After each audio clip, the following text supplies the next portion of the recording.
عزیز محمد سہیل کو آواز دیتا ہوں، موصوف آئیں اور اپنی تقریر پیش کریں۔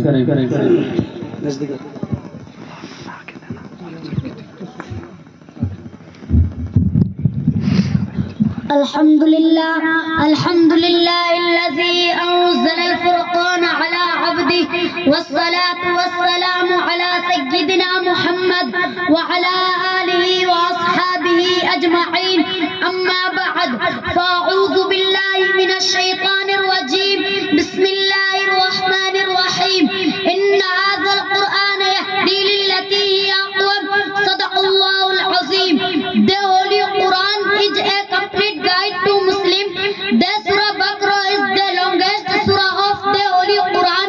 The smallest surah of Holy Quran is Surah Al-Kawthar. The Holy Quran is in the Arabic language. The Holy Quran has all the message of Allah. Many incidents of Prophet are also maintained in the Holy Quran. It also tells huge the lesson from the previous nations. The life of the Holy Prophet Paigambar Hazrat gave huge a practical example of the Holy Quran. Every word in the Holy Quran is full of meaning. We should act upon its golden teaching.